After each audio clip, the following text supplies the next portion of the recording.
Pemirsa, satu lagi alat debus tradisional, maksudnya yang konvensional ya, yang sering dipakai para pemain-pemain debus tradisional di Aceh Selatan, dan ini sangat tajam sekali, adalah pisau belati.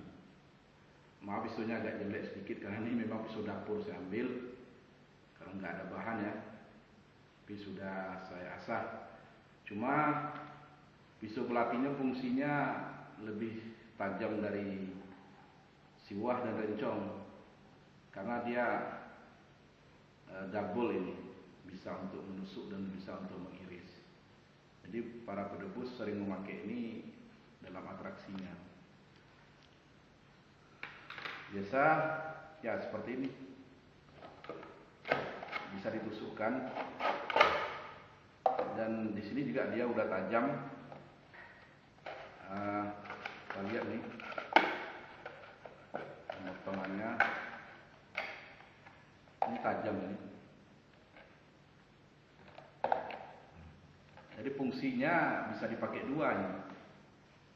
Pertama ya bisa mungkin orang memotong lidah, atau memotong apa-apa ya, memotong tangan dengan ini, atau mereka menusuk perut seperti ini, atau bismillah,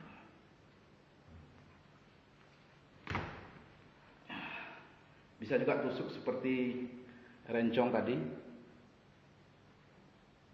Agak memar memang, tapi ya yang penting tidak luka saja. Ya inilah pisau dapur. Nanti pada episode selanjutnya saya akan perkenalkan alat-alat tradisional lain. Terima kasih.